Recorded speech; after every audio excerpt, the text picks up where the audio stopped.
Okay, welcome everybody. Please rise for the pledge. I pledge allegiance to the flag of the United States of America and to the republic for which it stands, one nation, under God, indivisible, with liberty and justice for all. President Hammond? Here. Vice President Daly? Here. Trustee Clements? Here. Trustee Headland? Here. Trustee Parr? Here. Okay, welcome again. Hope everybody enjoyed their time off. And it's full speed ahead from here till June. So we've got a lot of work to do. I just want to remind everybody that the next meeting will be held May 7th. That's the public hearing for the budget, 7 p.m. here in this room. Additionally, I just want to recognize that Margaret Parr will be attending the Scholastics Achievement Dinner for the valedictorian and salutatorian on Wednesday, May 22nd, along with Ms. Sniffen and Dr. Benante. Dr. Benante, I am. Welcome back. Thanks. Welcome back to our board members and to the members of the community. I also just wanted to mention for those who are watching at home that Dr. Clements is joining us via FaceTime.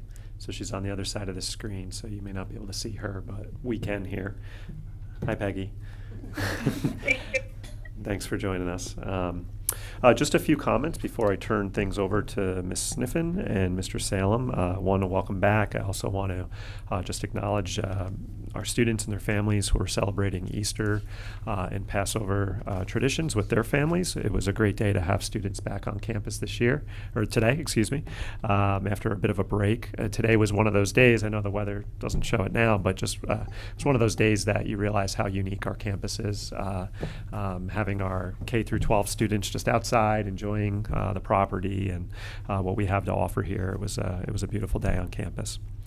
Prior to break, I just wanted to mention that it was part of just a great meeting with the heads of each of the 501c3 organizations that really go out of their way through their service of volunteerism and fundraising for our schools.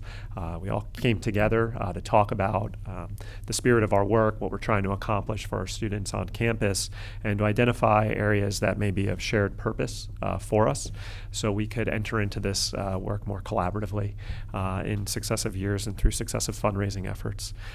So it was a great first meeting, and I was happy to be a part of it. Our administrators were a part of it as well, and I look forward to what's to come from that group. There was a great energy in the room. And it's a good segue, just as a reminder for our community and for our board members, that this Saturday is the Haldane School Foundation Spring event at Glenwood Farms. If you haven't bought your tickets, I encourage you to do so. And they're experimenting with a different format this year with online bidding. So you can actually start bidding on items at the auction now. I scoped out a few today. I haven't started the bid yet, but probably tomorrow or the next day, especially after my wife sees the list, I'm assuming there's going to be a few bids from the Benantes on items that are there. But it's a great event. It's a great setup this year. I look forward to attending on Saturday, and I believe that starts at 6:30. Saturday, 27th, at Glenwood Farms. At 6:30 p.m. Be there. To get to the bidding online, you go through. You can go right on the School Foundation website right now, and it will get you there.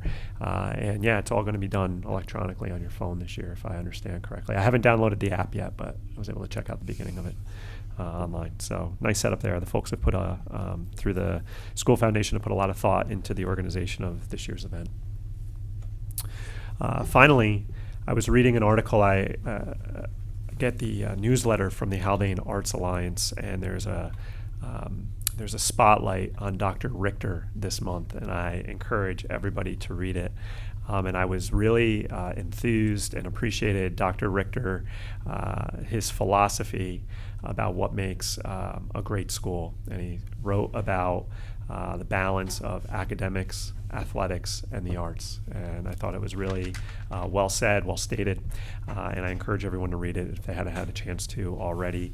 I'm sure the arts, I get their newsletter through my email, but I'm sure it's on the Arts Alliance website as well. Sign up for their newsletter while you're there, because they are usually highlighting some great work that's going on in our schools, and some great student features as well each month. With that, I have other comments that are more budget related that I'll hold until the next part of our presentations. And I will now turn it over to Mrs. Sniffen, who is going to present an overview report on Haldane High School. As a reminder to our board, and while Ms. Sniffen's getting set up, Julia is going to provide a brief overview, 10 minutes or so, just a profile of Haldane High School. I think she's gone into some more detail, though, that's of real interest, or will be of real interest to the board.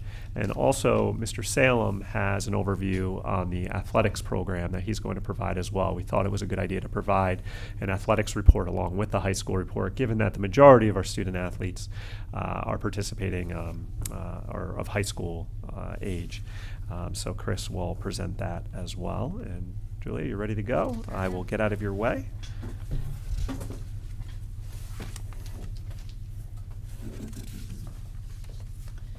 So as Dr. Benante mentioned, I'll be giving an overview, but if you recall back in February, I gave a big overview to both the Haldane Board of Education along with the Garrison Board of Ed. So I thought today that I would kind of dive into one specific area that I think would be helpful for the board to kind of understand what happens at Haldane. In your folders, everybody should have had a blue folder. There's a lot of information in there. I'm going to speak slightly to the surface of a lot of things, but there's even more detail if you're looking for something to read this evening. When you get home, there's quite a bit of information in there for you. You can't cover all of this in 10 minutes. So with that said, so college and career ready is really what I'm going to talk about. And you hear a lot about this at the state level and what does it mean to be college and career ready. And of course there's the soft skills, right, that we focus on, the collaboration, the communication, a lot of the work in agency, students understanding their own learning when they leave here and who they are as learners. So that's kind of a given and an obvious. Tonight I'm going to go a little bit more into the programming that goes into the college and career readiness here at Haldane. So to start, this is really state, right? This isn't just Haldane. This would be an explanation in order to earn a high school diploma from any public school in New York State. You need a minimum of 22 credits. That is the breakdown of the minimum of what you need. Many of our students exceed the minimum requirement for graduation. Students will often exceed the minimum requirement, and then they would receive a diploma that would be different than just the standard Regents diploma. They may have a special endorsement. They may have an honors Regents diploma. They may have an advanced designation on their Regents diploma.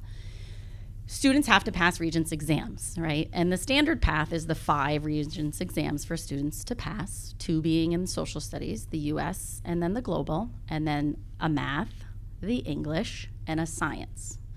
Those are the standard 5. There are different pathways, though, and you don't always just have to have those 5. You may have 4 plus 1, which would be a different pathway. And all of those pathways are explained kind of in your folder there. They get very specific and at times very confusing. The state, and we are happy about a lot of this. Like, this isn't a bad thing. This is a very good thing, we think, in regards to students in graduation. Years ago, they used to have what they called like the local diploma, and I think you heard, oh, the local diploma went away. Students can't get local diplomas anymore. Now local diplomas are back, not only for special education students, but for regular education students as well, or general ed students as well. So there's been a lot of changes. They just updated this as of January 2019, new documentation came out. So we're constantly having to be on top of the pathways and the graduation, the different ways in which you can graduate from public school in New York State. So as we talk about our population, you'll see here our graduation rate hovers around 99% of our students are graduating from high school every year, which obviously we're happy about that. You want it to be 99 to 100% every year. Post-graduation plans are also listed here. So you can see the percentage of our students that go on to employment, go on to 2-year schools, go on to 4-year schools, and then other. And within other, we have gap years and we have military. We saw a spike in gap years in 2017, a spike being 2 students. Let me just make sure I'm catching up. So as we talk about pathways, college and career ready, clearly most of our students are going the college route. We do have students going to employment as well, and we will continue to focus on both college and career, but most of our students are taking the path towards college. This next slide, I think, was what Dr. Benante. I was just going to ask a quick question on the Sure. previous one. For the people who go to 2-year, do you have an understanding of whether most of them go on and transfer in and finish the degree someplace else? We do. I don't have the specific data in front of me right Yeah. now, but for the most part, yes, they are then going on to 4-year, but we could dive further into no, that, just- but I don't have it off the top of my head. So as we talk about data, right, and we saw our last slide, and the students are doing well, we want to always take a look a little bit deeper at how are our subgroups of students doing, where are areas maybe to focus on, and things to reflect on. So in a conversation with Dr. Benante and I, we are going to take a look a little bit further into the economically disadvantaged students, those students who qualify for free and or reduced lunch. The enrollments that you see at the top might not necessarily be the exact enrollment number when they graduated in free or reduced lunch. They may at any point within their schooling have been part of free and reduced lunch. Okay, so I think it's important to say that. Also, you notice I didn't use percentages here. We used numbers because the N is so small that 1 or 2 are going to skew that percent even more significantly than the last slide. So you'll see here that all of our students receive college credit when they leave Haldane if they are on free and reduced lunch. All students who leave Haldane High School on a path of Regents not alternately assessed receive 3 college credits because our participation in government course is in conjunction with Dutchess Community College. So all of our students are leaving Haldane High School with a minimum of 3 college credits through a community college. You'll see there the number of students that were economically disadvantaged that took AP classes, that went on to 4-year, or that went on to 2-year. And all of them went on to college from Haldane High School.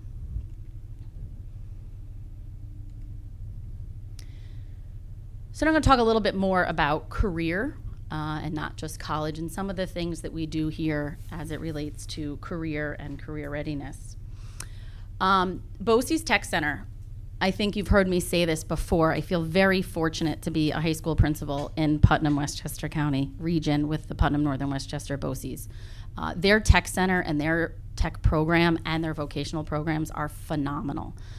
They have honors vocational programs, or honors programs as well down there for students interested in that. All of our students are exposed to the BOCES programming in their freshman year here. BOCES comes in, they share out the programs they offer. In 10th grade, all of our students go to visit the programs, the vocational programs there, and the tech programs they have. And then in their sophomore year, if they're truly interested, they go back to see the specific program that they might be interested in for their junior and senior year. At times, we will have freshmen or sophomores that attend BOCES through the vocational program. In addition to that, the bottom 2 are for all students. We participate in the WISE program, Financial Literacy Through Economics, which is a nationally recognized program. I think every year you see us tweeting and sharing that we are considered a Blue Star WISE school. This year we're ranked number 33 in the nation in regards to how our students perform to be sure that they're financially ready leaving high school. Senior internships.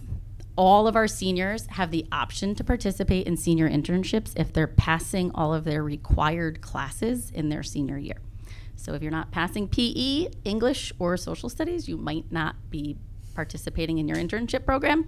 But for the most part, we have a very high percentage of students. This year, all 100% of students have an internship that they're signed up for to participate in, and we'll wait until that date just to make sure everybody's passing those classes so that they can attend. If they are not passing, they have to stay back until they are passing to then be able to attend their internship. And the intention isn't to be punitive, it's to make sure that they graduate from high school. That's the priority, not just the internship. Access VR is a phenomenal program that I've learned a lot about over the last 2 years that Ms. Moscow has really done a great job in growing for the students here at Haldane.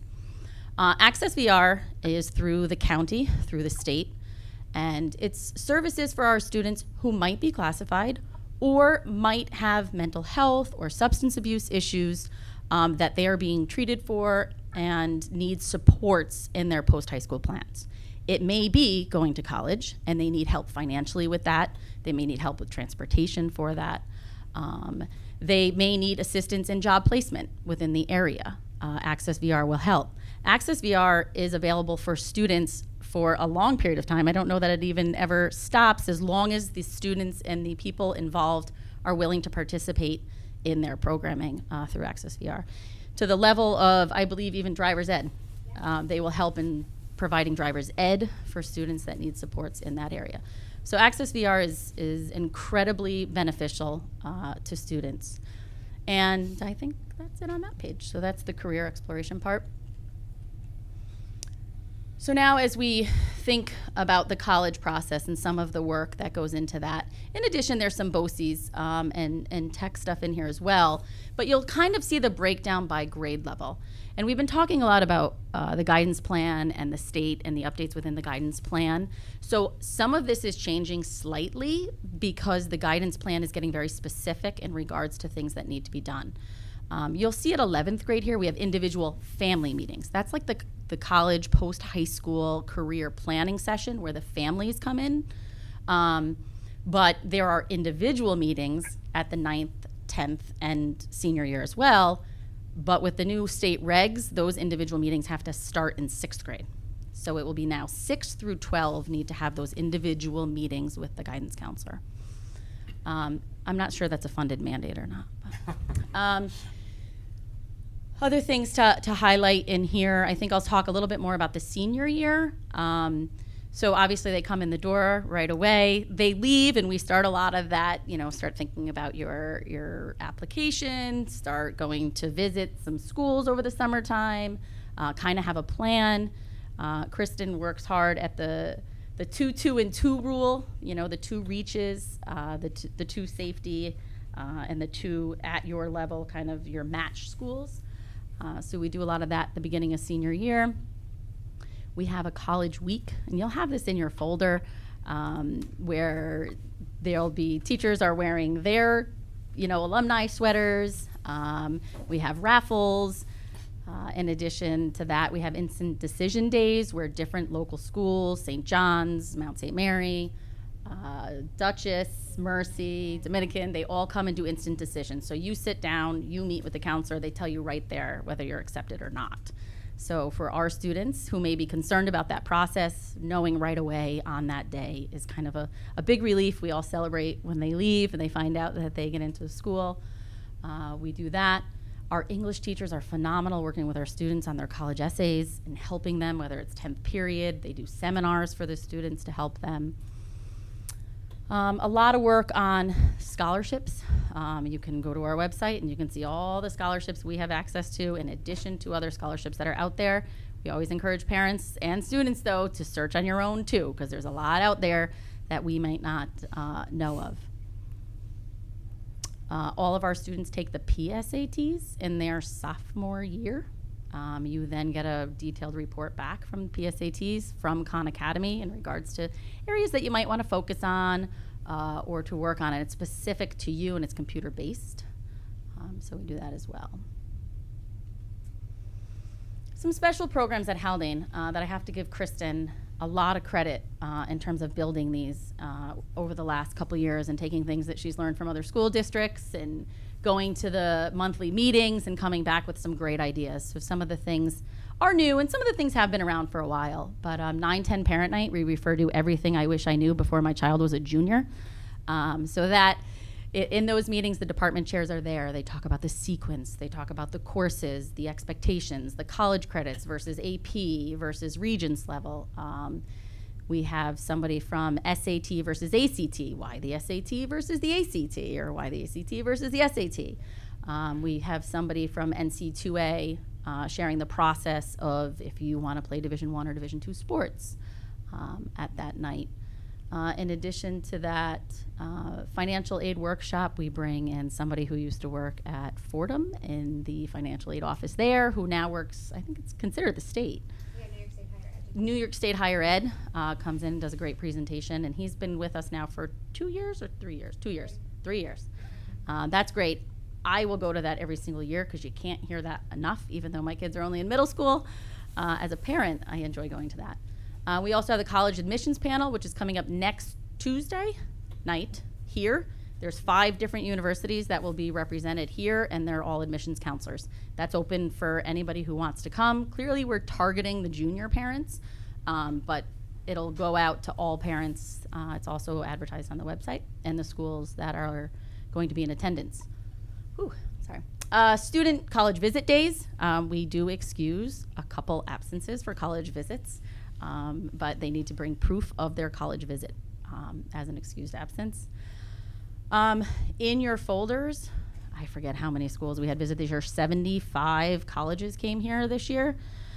We started a new system thanks to Ms. Hopper. The universities go right into Naviance. They pick their day, their time. She confirms that they can come. We set up a location. We advertise with the students. Anytime we know a student is interested in that school, we work to make sure that they get a pass to go meet with the college rep. The more FaceTime with the college, the more connection these students can make. It'll help them in the long run. I shared some of that. Alumni panel is the Friday after AP exams. So at 9 a.m. we will have, we're inviting 7. We hope to get 4 to 5 recent graduates to come meet with our seniors about the transition. What to pack, what not to pack, what clubs to join, what clubs not to join. No. And some kind of the stories about the process of transitioning to college and leaving high school. I will be there for most of that. And then maybe I'll walk out a little bit and leave somebody else in there like Mr. Manny, because I'm sure they will not be as honest with me sitting in the room. But I think that's great. And then a great tradition we have is the senior send-off picnic. I usually ask Mr. Solomon and Mr. Vergidamo to kind of get up and be the cheerleaders, and we announce the post-high school plans for every student in the auditorium to kind of celebrate their hard work. I think it's nice for our freshmen and sophomores to see that, the work they put in the long run, will pay off regardless of what path it is they choose to go on. And then we have lunch to celebrate them and a little bit of time down on the field to wish them well. We didn't update this for 2019, but there were probably a quarter of the class in their sweaters today as to where they're going. Spring break tends to be the deciding moment, so they were walking in today. The first one I saw was Carnegie Mellon, and with a big grin on his face this morning. So a lot of excitement, but we will update this within the next couple weeks, and that's Marist in the background, not Haldane. There's a lot of information in your folders, but I would be happy to answer any questions you may have. Thank you very much. Very detailed. Mike, are we going to segue? Are there any questions for Mrs. Sniffen? I am always available. Thank you. Kristen might not be always available. Chris, you want to go? Well, I think, does he have slides? Okay, he has slides. Cecilia wants me to turn on the lights, Chris. That's all. Okay, good. You could come up to the mic.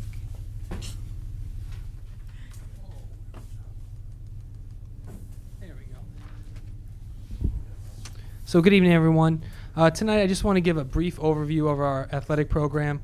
I'm going to talk about the programs we offer. I'm going to talk a little bit about the student athlete experience, as well as the academic and athletic success of our student athletes here at Haldane. So the first few slides are really just what programs we offer. So for the fall, we offer varsity volleyball, junior varsity volleyball, modified volleyball. So we have 3 levels of volleyball. We have varsity boys soccer, varsity girls soccer, varsity girls tennis, varsity football, modified football, and then varsity boys and girls cross country, as well as modified boys and girls cross country. So we have a ton of programs and a ton of opportunities for our high school and middle school athletes in the fall. If we transition to the winter, there usually are not as many sports, especially in a smaller school. Some of the winter sports are more specialization, so wrestling and swimming and that kind of thing. And we don't have those right now. We have students who merge with other schools, but I'm just talking about our Haldane programs where we don't merge with any other schools. So this is what we offer right now. We have varsity girls basketball, junior varsity girls basketball, and modified girls basketball, as well as varsity boys basketball, junior varsity boys basketball, modified boys basketball, and then we have varsity boys and girls indoor track. So not as many opportunities in the winter, but we still have a ton of kids who are involved in the athletic program on a daily basis during the winter season. And now to the spring, we have varsity softball, varsity baseball, varsity boys lacrosse, junior varsity boys lacrosse, modified boys lacrosse. I skipped modified baseball, I'm sorry for that. Varsity boys and girls track and field, varsity boys golf, and for the first time ever, we have modified girls lacrosse. So we actually have our first modified girls lacrosse game on Thursday. The modified girls are very excited. They were talking about how they're going to dress up, and you know, it's a great opportunity to say you're the first ever Haldane girls lacrosse team. So our girls are really excited. So if you can't come out and support the girls, we play on Thursday here at Haldane. So those are the programs we offer. That's what we offer this year. I fully anticipate us offering the same programs next year as long as the numbers are there. Obviously, in a small school, sometimes the numbers can dictate a team either being added or a team being dropped. Unfortunately, we don't always know that until a few weeks before the individual season. But I fully anticipate us having at least this many programs next year. So I thought it'd be interesting to share with the board and the community the amount of athletes that we have and what percentage at the high school level participate.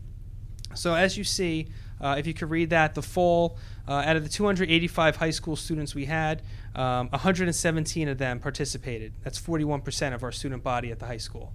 Obviously, the winter, like I said before, less programs, 65 out of 285 for 23%.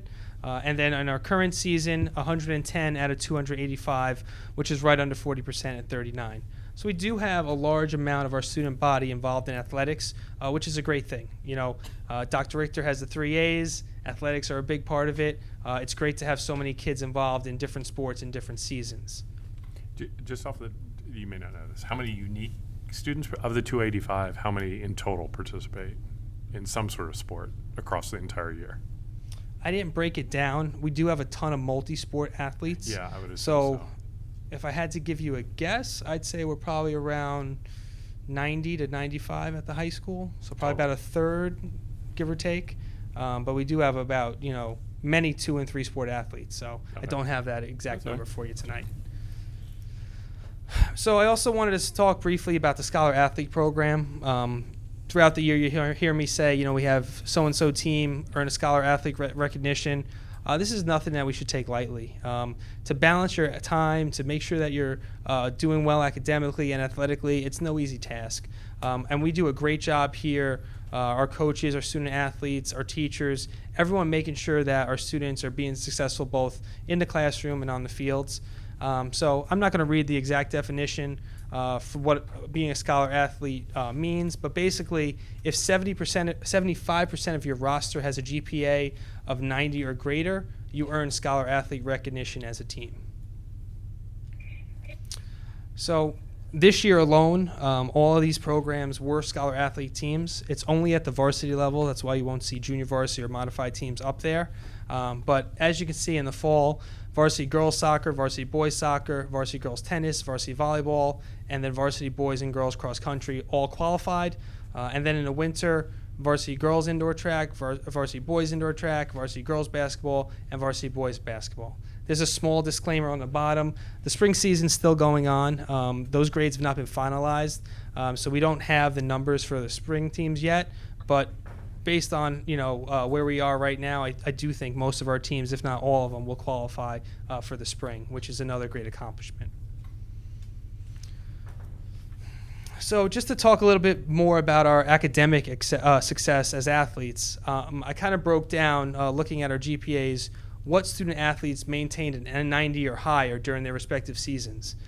So in the fall, out of the 103 high school athletes, 76 of them had a 90 or better. In the winter, out of the 46 high school athletes, we had 28 of them. So in the fall, we had 74%, which is an extremely high number.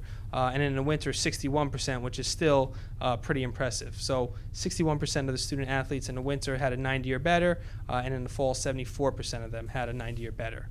And like I said before, the spring season is still ongoing, so we don't have those numbers yet. So I'll ask you a question, and it won't be for you, but it will be for Miss Sniffen. Of the entire high school population, what percent has a 90 or better?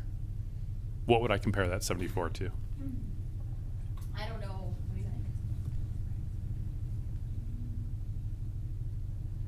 You can, don't worry. Don't worry. If you don't know off the top of your head, don't worry. Miss Moscow So it's might high have on roll. additional info. I don't You're know. saying high school 9 through 12? Yeah. Yeah, I see, you know what, I don't know if I ever actually look at it 9 through 12, I usually look at it per grade, but, I would say, I mean, a good number. We can get that, but I never usually look at it 9 through 12, I Okay, usually look cool. per grade, Thank you. yeah. Good question.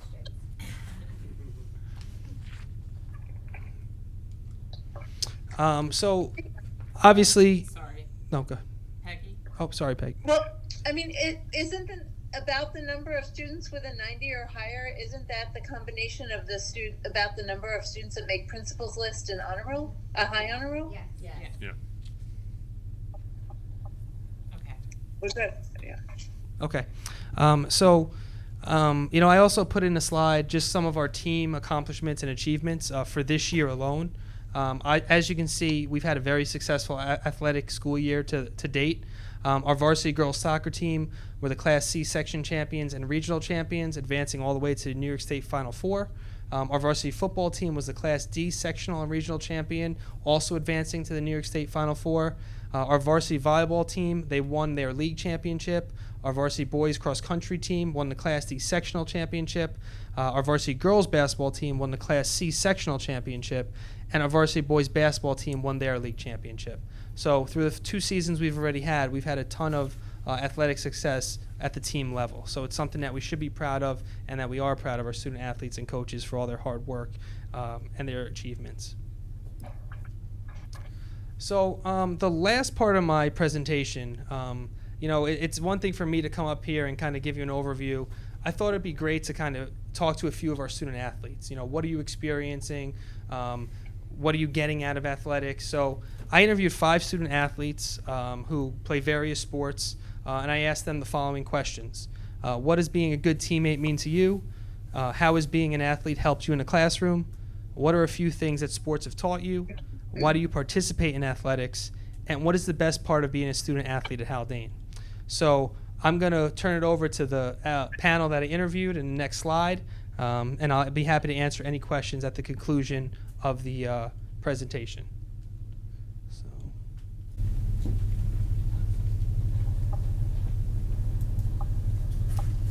Good afternoon. We're here at Haldane High School. This is Mr. Solomon interviewing 5 of our student athletes. Just want to hear their perspective and their experiences as student athletes at Haldane. Let's start off by just introducing yourselves and what sports you have participated in here at Haldane. I'm Colin Eglong. I play varsity basketball, varsity soccer, varsity track. I'm Olivia Olson. I play varsity tennis, varsity track. I'm Ashley Haynes. I play varsity tennis and varsity track. I'm Will Western Hughes. I play varsity football and varsity lacrosse. All right, thank you, everyone.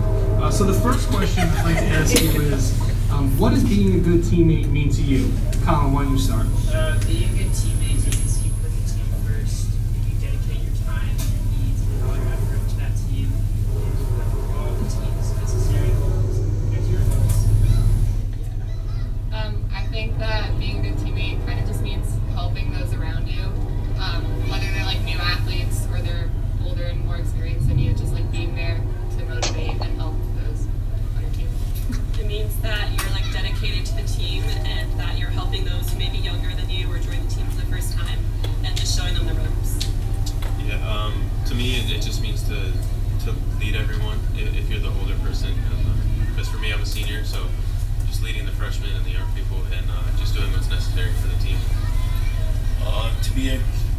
be a good leader. You know, just like to lead the team. You know, gotta work hard. Yeah, that's it. So Matt, to me, you know, looks like you're nursing an injury right now. How can you be a good teammate if you're not on the field? You know, just cheering for my team, even if things are going too hot. Still try to keep the sidelines happy and just try to win the game. Thank you. So our next question for our student athletes is, how has being an athlete helped you in the classroom? Matt, why don't we start with you? Being an athlete has helped me in the classroom because the same goals that I set on the field, to work harder, to be a better athlete, I could take those goals and use them in the classroom, like to get a good grade on the test or just to do my homework. For me, it's just the discipline that you learn from sports transfer directly over. It kind of gives you a better work ethic. I think it really helps you manage your time because you really have to get all of your work done to keep your grades up, but you also want to do as best you can in your sport. So with your schedule, you need to figure out what works best for you. I think for me, it's like a lot with teamwork and like learning how to work with others. Because obviously, like you have to work with them on the field or on the courts, and you also have to do that in the classroom. I think it helps me in the classroom because going outside for 2 hours every day and just running around helps clear your mind. It really helps me. Thank you. So our next interview question for our student athletes is, what are a few things that sports have taught you? Sports have taught me how to work with my team and how to work with others around me. Sports have taught me discipline, just to continue to work on one thing and get better and better. They've taught me focus because you have to be focused both like in the sport that you're playing and also off the field too. It's taught me sacrifice and like learning, like what they said before, how to budget your time. Sports have taught me made me more mature as a person. That's the way I would answer it. You learn a lot of lessons from sports at different times when you don't expect it. There's always something that you can grow from there. So our final question today for our student athletes, why do you guys participate in athletics? Why don't we start with Ashley this time? Well, it gives me something to do and it lets me try new things and really just get in shape and spend time with like different people outside of school, which is a lot of fun. Yeah, basically what Ashley said. It's a great way to like stay active in a positive way and also like create bonds and have fun with your friends. I play sports because I enjoy playing sports. I play sports because it's fun and I like to hit people and get physical.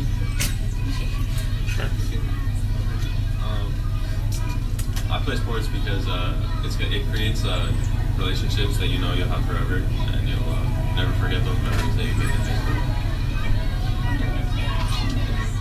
So the final question for our interview panel is, what's the best thing about being a student athlete here at Haldane? Why don't we start with Colin? The best part is you get out of school early sometimes. That's pretty good.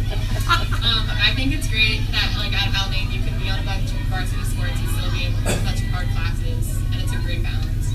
I think team bondings, you get to know a lot of people and you get to meet and like come together. It's really fun. For me, it's just how close everyone is. Like everybody knows everybody, no matter what sports team you're on. It's nice to be in a small school, so you know everyone that's on your team and even on the teams below you. It's nice to be around different types of people that you wouldn't normally do if you weren't on a sports team. All right, thank you. So, full disclaimer, we thought we were done with the interview and we were having so much fun. I had to ask him another final question, so that's why I say twice. Last question, but as you heard, 5 different student athletes, 5 different perspectives, but there's a lot of life lessons and a lot of things that athletics help teach our student athletes that are important that they're going to carry on with them, not only at Haldane but for the rest of their life. So to me it was great to hear different perspectives because each one of those student athletes are different, and they all get something different out of athletics. But the point is that they're having a positive experience. They're enjoying what they're doing. They're with their friends. They're learning. They're working hard. And to me, this was a great reflection of our student athlete body. So thank you to the 5 students who participated. And if anyone has any questions, I'll be happy to answer them. I have a couple of questions. Are we done with this? Yes. Chris, I was wondering, your first couple slides showed the programs that we have, and I noticed a few of the sports only had varsity. Can you talk about what happens to, the freshman who wants to play tennis? Sure. So being in a small school at the high school level, it's sometimes difficult to field teams, especially at the junior varsity level. So for example, for us to have a varsity and junior varsity tennis team, you probably need 30 tennis players 9 through 12. We just don't have that many students participating in tennis. The luxury we do have is we have a lot of coaches who are willing to take on large rosters because they want to help students, they want them to be involved, and they know that maybe the freshman's not going to contribute a ton on the field or on the court this year, but next year they'll get a little bit better, and by their junior and senior year, they may be a starter, they may be a key player, So in terms of not having a junior varsity team, I think our coaches do a great job of including the 9th graders. Some sports do cut, but we don't have a ton of cuts here just because we don't have a ton of turnout. So would we love to have a junior varsity team? Absolutely. It would definitely help the development of a lot of our kids and our programs, but right now the numbers just aren't there. And it's not a Haldane problem. A lot of the Class B and C schools don't have a lot of junior varsity programs just because it's difficult to field multiple teams of the same sport at the high school level. So they could probably, depending on the sport, be involved with the varsity team in some capacity so they can train and get better and be ready. Yep. You wouldn't ever say to a freshman who wants to play tennis, sorry, you can't, right? Like I'm assuming you would try to find ways to incorporate them. Correct. Like I said, our coaches do a great job of including as many student athletes as they can. Like I said, we don't have a ton of cuts across the board on any sport. Some do. To be honest, it's usually the smaller rosters, a volleyball, a basketball. You just don't need as many student athletes on those programs as you do for a soccer, lacrosse, a baseball. So most of our freshmen that try out are on the team. For a lot of them, the first year is a learning experience, and like I said, by sophomore, junior year, they're key contributors to the program. Yeah, cool. My other question was about the percentage of our students that are athletes. I have no comparison to other schools on that. Is that high? Is that low? Is that standard? I would say it's high. I think most schools are probably around the 30 to 35%. Obviously, in the winter, we don't offer as many programs, and with basketball rosters being smaller, that percentage was the lowest of the 3 seasons.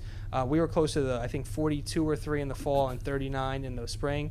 So we're a bit above average in terms of the amount of student athletes we have, the percentage, which is a great thing. Here at Haldane, we have our kids involved in so many things, the arts, athletics, academics, driver's ed, as many programs as they could fit in, they usually do it. And, our coaches try to, work with everyone and be flexible because we want our kids to participate in different things. Cool, thank you. Thank you. I actually have a question for Ms. Sniffen, too, now that the lights are up. Yep. I just was wondering, and I feel like John might have asked this question at some point. I feel like we've talked about this at the board meeting before, but you obviously know who's going to what colleges and where they're going. Do we have any feedback on, do they finish college? Right, So- because I know that there's that happens, that kids go to, a lot of kids go to college. We haven't done a but- full study of that of recent. Naviance, which is a program that we use to aid in the process, has another component that we've actually looked at purchasing that helps us in tracking, how many maintain and stay at that 4-year school. The question you asked about 2-year then to 4-year.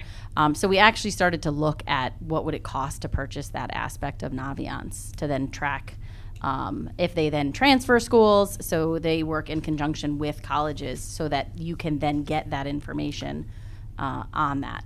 So I don't have the specific information. I do know years ago when we did a deeper study on that. We did see a high transfer rate, and this is going back a few years, but we did a lot of work on, do we think it's because a lot of our students are in the same place for 13 years and they haven't had to go out and meet other people, where you have other schools coming in and that social aspect of it. They're so small and they're going to these big universities, so we couldn't really, you can't figure out exactly why, but we had some deep conversations and tried to speculate a little bit. We did some interviews with students to kind of see why, and those were some of the things that came up. Yeah, I mean, as we've talked about social emotional learning, K-12 and mental health, that's one of the things we talk about, is so we can prepare the kid to get into a great college, but can they handle it once they're there? Do they have the soft skills, the social emotional skills? Can they deal with their anxiety? And that's very important to us, but how do we know if we've been successful or not, right? And I think my presentation tonight didn't focus too much on some of the things that we do, within the high school for that, trying to keep it to 10 to 15 minutes to include all of those things too. But yeah, I think it's a great question, and I think it's a question right now that everybody has across the nation too, not just here. I think, we're seeing higher and higher and higher rates of kids going to college, and the competitiveness of it all, and we're seeing what's happening in the news, and we're able to follow to what levels some people are even going to, for that. And I do think it's important as well to look for that right fit. I'm all for encouraging them to stretch themselves, and but the right fit is the right fit, and that's important too. I think that has a big impact on your mental health and well-being as well. Yeah, that's something that I'm super interested in, just in terms of, like, I'd be interested in, does the Naviance come, is it just data tracking, or do they do postgraduate surveys and sort of do you know? They have an agency. Excuse me. Sorry. Can we bring the mic to Ms. Moscow? So they have an agency that they work with to collect all the data. So it's really thorough. We've looked into it, something we've been talking about wanting for a long time, and would definitely give us those answers in terms of both of those scenarios. One of the things, just to mention, that we've worked on in terms of the junior meeting process is for students, when they're looking at colleges, really pulling schools that have any and all major that they might ever be interested in. Let's say 3, right? And then that way, they go to a school, and I will huff and puff, I'm sorry. They'll go to a school that has all 3 majors, and educating them on that it's okay to change majors, but if we can try to find colleges that have a few of your interests, that way it doesn't impact things like financial aid or things of that nature. Super helpful. And then I feel like there was one other thing that you had mentioned. Just to make a note to Chris's presentation, it never hurts when I add in the letters of recommendation that the student's been on varsity for 4 years in a row.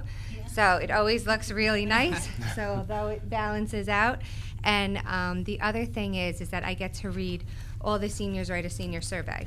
That's what I write my letters of recommendation off of. And I can say that their students always feel so comfortable to try new sports. And so I always love to see in their senior year, all of a sudden they've thought about trying lacrosse, right? Whereas I think in other schools, it's already been like typecasted of who fits the lacrosse team. And I think one of the reasons our numbers are so high is the comfort level. Those same kids are in the drama and doing sports, so you see a lot of the crossover. It's really nice. Can I ask about that Thank you. Naviance, that post-Naviance thing? Is that solely dependent on students inputting their own information? Like, where are they getting the information? The colleges. So the colleges are Report reporting it. that information Yep. back to the high schools. To the agency that Naviance connects with. And then we would pay for that service to read that data. So my kid went to this school, that school is reporting back to Naviance, and you guys are mining that information of the Exactly. Haldane students. That's how that works? Yep. So it's not self-reporting, which Nope. would skew things. Nope. And the other thing I wanted to mention, just in terms of the social emotional, in the junior binder, one of the agencies that we work with is JED. And the last thing I added in this year, it's like constantly evolving, it's about the mental health once you get to college. And so this year it was added in that said, as soon as you get to college, make those connections with the mental health counselor, the academic counselor, all the clubs and activities, because the more you feel connected, the better you're going to do, and something will always come up, right? So that was definitely a top piece in our junior meeting this year. So you kind of stole my thunder. That's Oh, exactly sorry. what I'm I'd glad rather you it brought come that from up you. because I was going to mention I probably had the least questions here because I did have the opportunity to go through the process, and I've been, my children are high school, and I can assure you that that is a very thorough process. We do get a binder. Miss Moscow spent about an hour with us going through the whole process, making sure. And I think by the time, and Andrew, you could probably speak to this as well, by the time you reach that meeting and after that meeting with Miss Moscow, you just really feel like, wow, we've made it this far, and it's going to be a smooth, there's hiccups, but the transition felt like it's going to be that much better because of the layout. And actually, there's some of the detail in this folder as well of that process. Thank you for sharing that. Thank Yeah. you. Can I add something? Sure, Can you hear go me? ahead. Yes. So I'm going to trust Ms. Moscow and Ms. Sniffen and Dr. Benante to make the decision about, whether they think spending this additional money to track students long term is in our best interest. I think it's really important that we always put this information in the context of what's happening nationally and regionally, because we know across the board, many more kids are going to college. Lots and lots of kids don't stay in college. I just want to make sure that we're not, again, that we always place this in what's happening in a much larger context, because I think they're really big societal factors that are influencing this. And I don't want us to think that, well, because, our kids are starting in a 2-year college and, they switch after a year to employment, A, that's not necessarily a bad thing, depending on the student. And B, I think it's really important that we understand it in the larger context and not draw this causal relationship between what Haldane is doing and what ends up happening out to after college, because there are just so many factors that influence what's happening at the post-secondary level. I definitely agree with that, but I would also say that as just like the content of our education needs to change based on what's going on in the world and what we need to teach children these days or help them be able to figure out. Also, we need to prepare them for whatever sociological changes are afoot.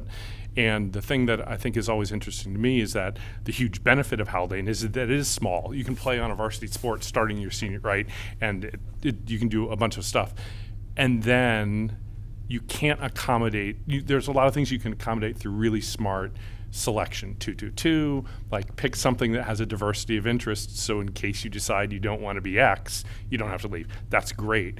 You can't, it gets harder to prepare for, you haven't been in a school that's bigger than 800 students since you were in kindergarten. So I'm interested in those socio-emotional kind of prep. How does a school do? I have no idea how a school can help with that. And I think some of that gets to conversations with students rather than just data reported back from colleges and universities. So I don't And know. a lot of it is college visits and parents Yeah, and absolutely. students feeling comfortable where they are. I know, for instance, my son, haven't been in a small school. Once you visit some of the largest schools, he immediately was like, okay, I don't think this is going to be for me. And right. that's good that they can recognize that. But until you have the opportunity to experience it on your own, I don't know that we can really rely on school data. I don't know, Andrew, you're shaking your head. Maybe you can provide I think some I'm in info. the same boat as you. I saw 8 or 9 schools last week, and having gone to Haldane my whole life and schools, classes where teacher knows my personality, knows everything about me, 10-person classes. First thing I saw was a lecture hall at one of these schools of 200 kids in there, and I thought, I don't want to do that. So I think that school visits are incredibly important, and I think that it's very much a case-by-case basis, because I know people, all they want to do after Haldane is go to some massive city university, and other people just want to stay at a Haldane-sized place. It's personal preference, and my son the first question that was asked was, what's the student-to-teacher ratio? And that's what's important to him, but it may not be important to somebody else. So those are the kinds of things that you experience through, so far what I've learned is through visits and conversations. So. Can I say one more thing? I can see you're ready to move on. So the amount of work on Miss Moscow and Miss Sniffen and the office staff in the high school is unbelievable. I put 2 children through that. Miss Moscow, held their hand every step of the way. Carol Hopper, all of them in there. I think at some point we have to kind of look at, does Miss Moscow need someone else because she can only do so much? And I touched on that at the beginning of the school year, but I do think that's something we need to keep in the back of our heads, because every year it becomes more and more work, because schools are more expensive and you need more scholarships, because kids aren't applying to 3 schools, they're applying to 14 schools. You've got a kid, got a class that's a really big class, all of a sudden she's got 400 applications that are due within 3 days, and she's keeping track of all of it. It is a skill that is beyond the average person being able to do, and I think you do an incredible job, and I'm not demeaning you in any way, but I'm just saying at some point, let's get you some help. That's what I'm saying. At some point, let's look at getting some help so that it is, so that nothing falls through the cracks for any of our kids. It's a lot. I'm just saying, we should put that on our radar. I feel like I have to get up just to say thank you. So thank you, because we had Carol Hopper look at that this year just to see how many applications, because of the 86 students, more than half applied early action. So of those numbers of applications going out, majority of them were by November 1st. And that's their A schools, right? And then their B schools. So thank you.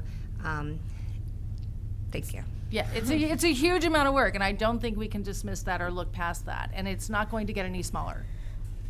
I just think we have to keep that on our radar when we're looking at finances and trying to figure out where we're gonna get more help. Okay. Any other questions or comments? No?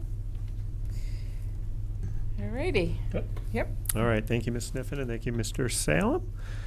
Just a few other items under presentations and workshop topics, and presentation and workshop are probably misnomers for these because they'll be brief, and I don't have any slides that I'm pulling up.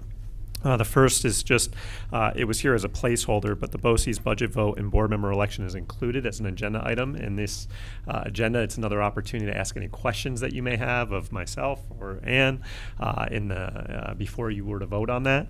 I do think BOCES did a nice job of presenting information to local boards of education, so you had some background information on the trustees as well as what was included as it relates to Haldane in their particular budget. So that's just there as a placeholder. If there's any questions on that, we certainly can answer them now before you take action on them. Great. I know.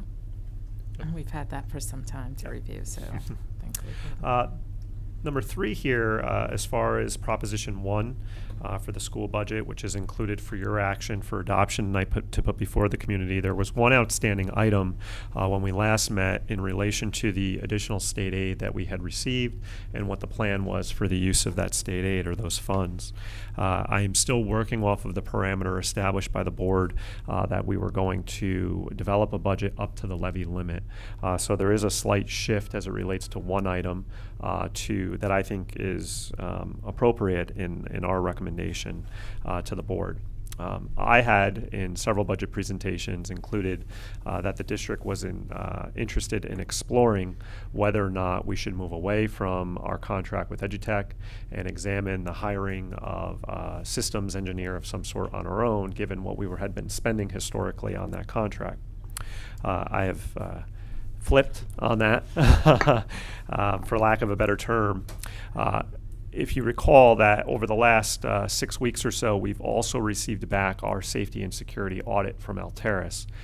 Given the extent of the safety and security upgrades that I think we can anticipate over the next couple of years that are largely now being addressed or would be addressed through various technology-based options. I think that the services that EduTech can offer us and the flexibility that comes with those services at an additional cost would probably be more appropriate and actually more cost effective were I to look out now 2 or 3 years and the anticipated work that we may need to do on our technology infrastructure and EduTech's ability to address those needs as part of a contract with them, as opposed to contracting for each specific project that would need to be done, actually is a better move for us financially in the long term, even though it may be at an increased cost in the short term. Included, or something I sent to the board through Friday report, was a proposal from EduTech for full-time support for a systems engineer through them, as opposed to us hiring our own individual. The question may ask, well, what's the difference? Really, it's the flexibility that comes with contracting with them full-time. While it would be for a level 1 engineer, we may have work that requires a level 2 or a level 3 engineer. If we had our own person in-house with a level 1 certification, we would need to contract out for level 2 support or level 3 support. That can really add up. Whereas EduTech included in their contract, if you require such work, included costs would be for them to send out their level 2 engineer or level 3 engineer for whatever work you may encounter, instead of us incurring that cost as projects come up or projects are anticipated to be completed. They also will support all of the systems that are included and provide that support to the district, and they have the capability to do that, where our own person may not. They may be outside of one individual's expertise. Working with a company like EduTech would allow for us to have that level of support as we're incorporating new visitor management systems, new camera systems, and whatnot, the integration of those systems. They would own all of that. They would take on that work for us. So having met with their representatives, I think that's the one shift I would recommend that we make at this point in time, given what our anticipated needs are. The change really for us would be going from 2 days of support currently to full-time. We would have 5 days per week of support, along with the flexibility that comes with having their support in the background as well for anything that is outside the scope of the engineer who's on campus each day with us. The cost for that is $102,000. We had been budgeting for our own engineer somewhere in the vicinity of $80,000. The additional $28,000 that we received from New York State essentially resolves that difference, and again with the increased flexibility that I think we'd realize from them. So as far as the administrative proposal, that would be the one shift I would make from where we started back in really February with the initial proposal, or maybe early March, to what's before you this evening. The second piece I've mentioned is perhaps the need to re-envision our strategic coherence planning. I have not yet been able to secure a definitive cost for that. As things begin to take shape with the budget, as we get into the new budget year, if we are in a position like we were this year where we're realizing some savings in key areas, I would like to move forward with that, but I wouldn't do so without further discussion with the board. We're not there yet with it, and I just don't have a defined cost. To do it right, it can be expensive, and I'm just not in a position tonight where I can say that's included too. I think what's in front of us, the needs that are in front of us right now, the proposals we have in front of us, and what would make the most sense is to shift back to utilizing EduTech for additional support. And that's up for discussion right now, obviously, because you have action to take later on this evening. I'm comfortable with that proposal. You did outline that for us in a Friday memo. It seems like that makes the most sense, given that Alteris came up with some significant technology needs. Great. Sounds good to me. Okay. Okay. The last piece, thank you for that, with respect to the property tax report card. Again, it's just on here as informational. There is action to be taken further on the agenda if there's any questions about our tax report card. Ann, am I leaving anything out on that we discussed earlier today? No, just that it's being presented. Once it's passed tonight, then I submit it to the controller's office tomorrow. And your detail is included in the executive content? Yes, it is, Got it. the memo. Thank you. So that is it with respect to my items. I just have a quick question on the property tax, and it's nothing to do with finances.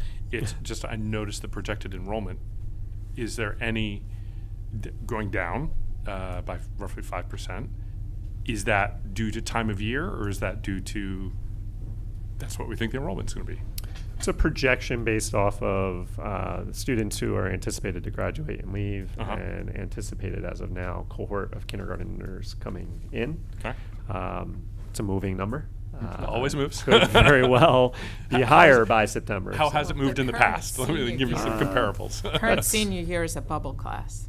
Correct. Are they big? So they're a big class. Okay. Correct. How has it moved historically? I don't You have may not that. be the best Our person. population, before break, I had looked at our total enrollment over the last 10 years. I think we were at a high point of 900 plus, slightly north of 900 at our peak. And low, we've never been below 8 in the last 10-year period, Right. if I remember correctly. Right. Yeah. Okay. But it's certainly information we can provide to you if that's in something. No, I've interesting. got it someplace. I was just wondering. I was just wondering whether that's what we would expect. Yep. Because 5% is a big, even with the bubble class, I guess. Right. It is appropriate, though, and I know we've mentioned this before, and at some point we'll have something before the board, though. We are at a point where we should have an enrollment study facilitated by a BOCES. There are BOCES that can coordinate that to help us with, that's our starting point for any planning when it comes to facilities, and anticipated planning for facilities is to have a current enrollment study completed. So. Great. Great. Thank you. Any other questions or comments? No? Okay, moving on, committee minutes are here for the Health and Safety Committee for our review from the meeting that took place on April 1st. Question? Yeah, what's the study that was being done on, I'm going to say it wrong, it's PRN, ARN, The Prevention Needs Assessment? Thank you, that. Is that going to be shared? What's the status of it? So the folks from the county will be here on May 22nd is our... I thought it was the 21st, sorry, okay. that meeting. Okay. I'm confusing my dates. Correct, because the communities that care meet on the 22nd. Thank you. So they'll be here that evening to present an overview of our results for Haldane. And that's also done in comparison to the results countywide. Perfect. And the topic of discussion with that was the Communities That Care Coalition also wanted to have that presentation provided to them before they concluded their work for the year. They meet the following afternoon. Okay. So we'll have the presentation that Tuesday. Historically, the board has received that information before it's presented elsewhere. Okay. So 2 board meetings from now. Great, thank you. Which will also be the night of the budget vote and the trustee election. So busy night. Okay.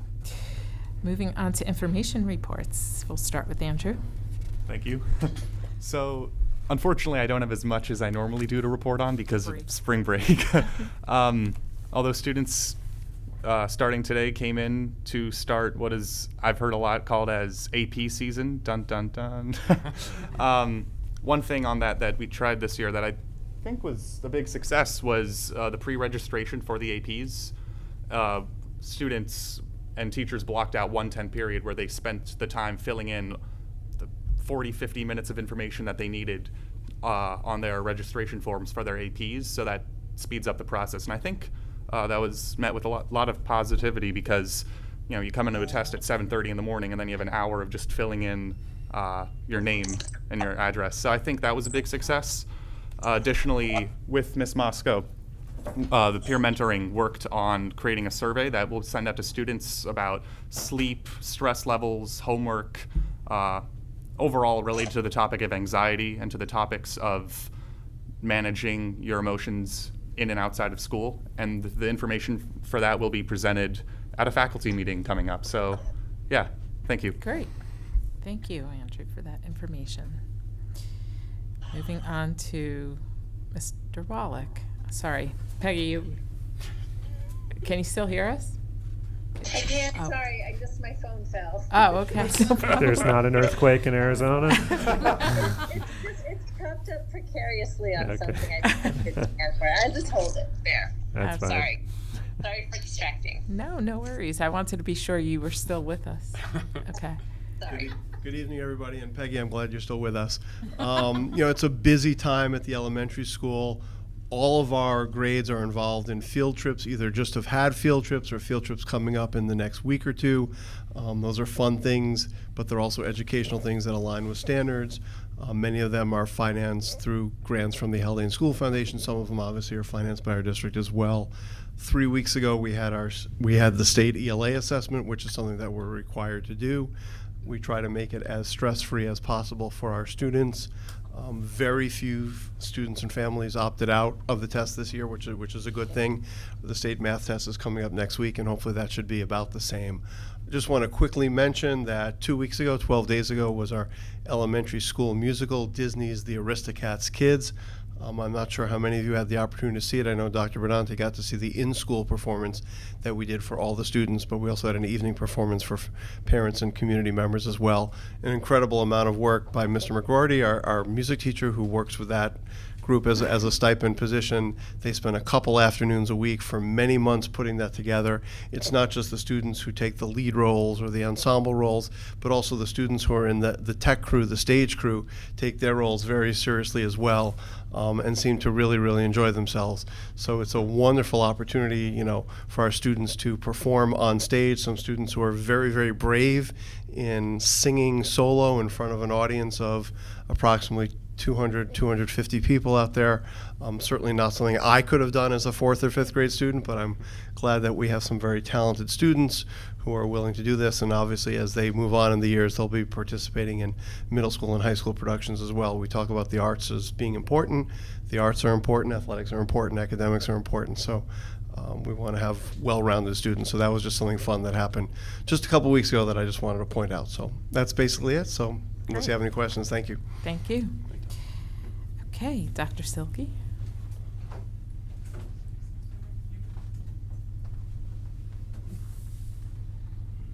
Sorry for my back, Julie. Good evening, everyone. So ditto on it being field trip season. Middle school is in full swing of field trips as well, with Frost Valley coming up in a couple of weeks. Ditto with the New York State ELA tests having been in the beginning of April, and next week being the math tests.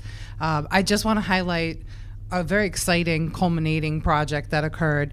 The 6th grade with Mark Wick, in conjunction with Sandy McKelvey of the Haldane Garden Parents and the PTA, and John Stowell from the Taconic Outdoor Education Center, did a whole series on the process of tapping trees, and they tapped our maple trees right here on campus. And so how to go through that process, and the science behind it, and talk about a very interdisciplinary project.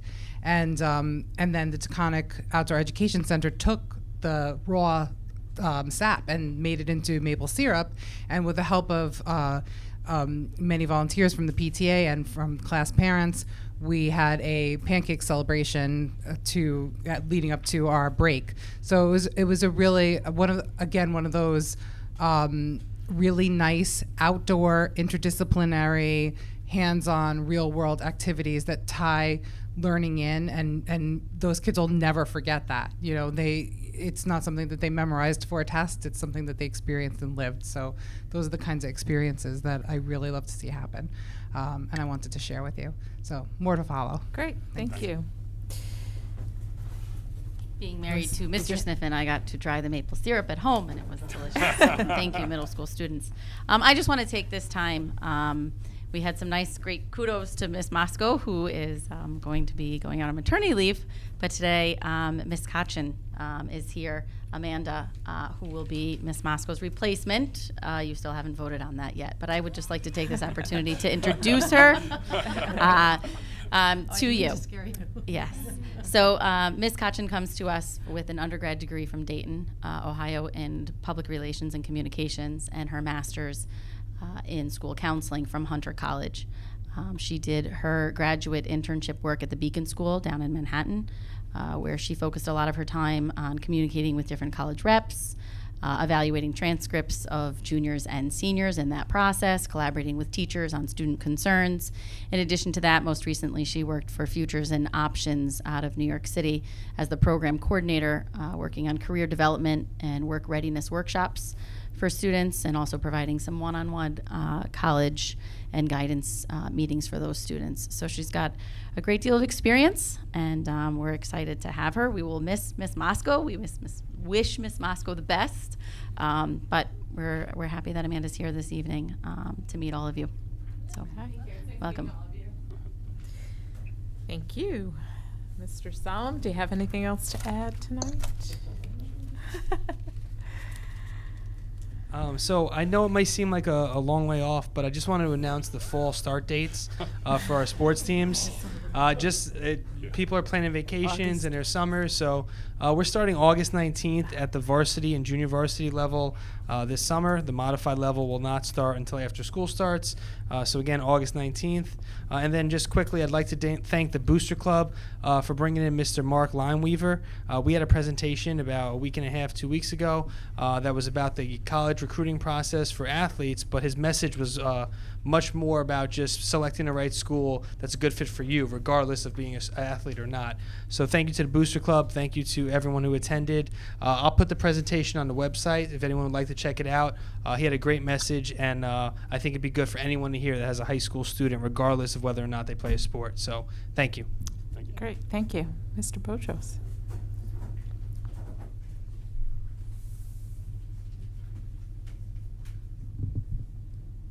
Good evening, everyone. Just have 4 brief updates here. The first one is the project to renovate the elementary school bathrooms was bid, and the recommendation to award is before you.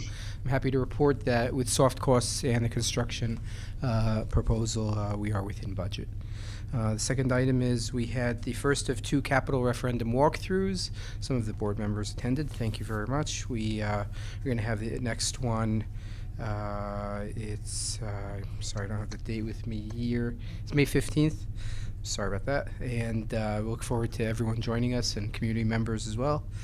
And third item is we had our annual fire inspection last week, and everything went well, and we'll look forward to getting our certificates of occupancy next year for the school year. And as far as temperature issues in the classrooms, we're still trying to work out certain issues and to learn to control the HVAC system with some manual adjustments to get air moving, even if we don't have air conditioning. So I set up a meeting with our automated building control system and our in-house staff to see how we could tweak the systems and get some air moving in the auditorium, even though we don't have air conditioning, and without making too much noise for drama performances. Those are the 4 items. Great. Thank you very much. Thank you. Okay. Is there any communication from the public at this time? No? Okay. Moving on to consent agenda minutes. May I have a motion? So moved. Second. Any questions or comments? All those in favor? Aye. Consent agenda financial. May I have a motion? So moved. Second. Any questions or comments? All those in favor? Aye. Consent agenda personnel. May I have a motion? So moved. Second. Questions or comments? All those in favor? Aye. Moving on to unfinished business. Ms. Famularo, would you like to? It's official. Congratulations. No, Welcome. congratulations. Yes.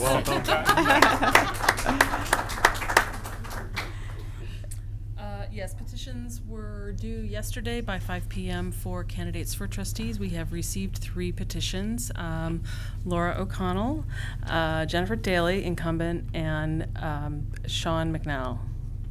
Great, thank you very much. Okay, moving on to new business, CSC, CPSE recommendations. Be it resolved that upon the recommendation of the Superintendent of Schools, the Board of Education hereby approves the recommendations of the Committee on Special Education and Preschool Special Education as presented. May I have a motion? So moved. Second. All those in favor? Aye.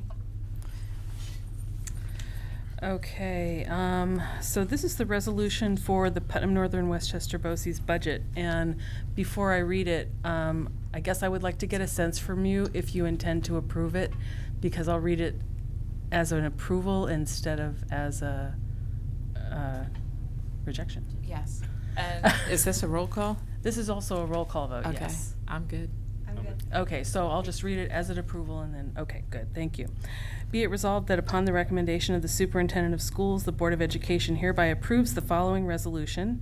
Whereas the Board of Cooperative Educational Services of Putnam Northern Westchester County, thereinafter BOCES, has proposed its tentative administrative budget for the 2019-2020 school year, July 1, 2019 through June 30, 2020. Now therefore, be it resolved that the BOCES tentative administrative budget for the 2019-2020 school year in the amount of $9,450,232 be and hereby is approved by the board. So we do a motion, second, and then a roll call. May I have a motion? Motion. Second. Okay. President Hammond. Yes. Vice President Daly. Yes. Trustee Clements. Yes. Trustee Headland. Yes. Trustee Parr. Yes. Thank you. And the resolution is approved. Great. Moving on to the trustee candidates for Putnam Northern Westchester BOCES. Okay, this is also a roll call vote. And There was only 2 for 2. excuse me? 2 candidates for 2 seats. Oh, is that where Right. we are? I'm sorry. I skipped Sorry. ahead. I skipped ahead.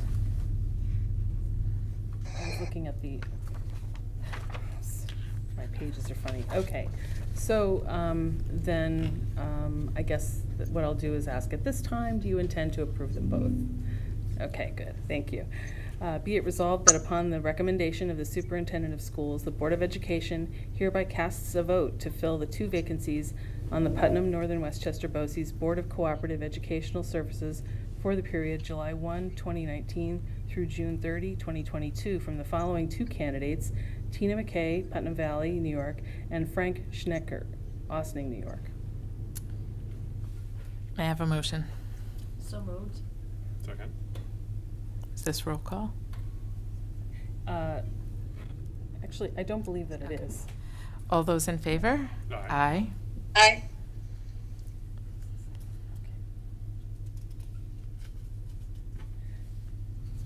Okay. Sorry, Miss Famolaro, you have a lot of work to do this evening. I should have brought a bottle of water. Okay, so this is the approval to adopt the budget, Proposition 1. And the recommended action is as follows. Be it resolved that upon the recommendation of the Superintendent of Schools, the Board of Education hereby approves the proposed Haldane School District budget for 2019-2020 in the amount of $24,605,008 as indicated in Proposition 1 below to be presented to voters of the Haldane Central School District at the annual district meeting on Tuesday, May 21, 2019 in the following abbreviated manner. Proposition 1. Shall the Haldane Central School District be authorized to expend an amount not to exceed $24,605,008 during the 2019-2020 school year for the purposes shown in the Statement of Estimated Expenditures by the Board of Education, with such sum to be raised by levy of tax upon the taxable property of the school district? I have a motion. So moved. Second. This is a roll call. This is a roll call vote, yes. President Hammond. Yes. Vice President Daly. Yes. Trustee Clements. Yes. Trustee Headland. Yes. And Trustee Parr. Yes. thank you. The resolution is carried. Okay. Approval of the property tax report card. This is not a roll call vote. Wait, do we have to do Proposition 2 and Proposition 3 separately? Those It's were all appro- included. Those were approved already. Yeah, sorry. Do that in March. March, Yeah. 1 week. You were here. I was here. Take our word I was for it. here. They were. Yes. Those, just so you know, Margaret, those You two had to. propositions are in the legal notice. Got it. So they were all, that was all included in that big, long thing. Got it. Okay. Thank you for making me feel less bad. It's a little dry sometimes to read those things.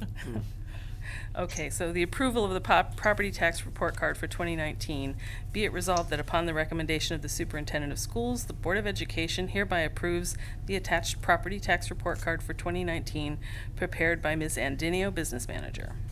May I have a motion? So moved. Second. We can do an all in favor. All in favor. All in favor? Aye. Aye. Aye. Thanks, Ms. Dinio, for preparing that. Thank you, Ms. Dinio. Thank you, Dr. Benante. And Dr. Benante. And Julia. All of that, and Julia. Everybody. Thanks all. Is there any additional communication from the public at this time? No? Okay, with that said, the board will convene an executive session where no action will be taken, and it's to discuss the employment history of a particular individual. We will not be reconvening. Do a motion, second. Okay. May I have a motion? So moved. Second. All those in favor? Thank you. Aye. Thank you.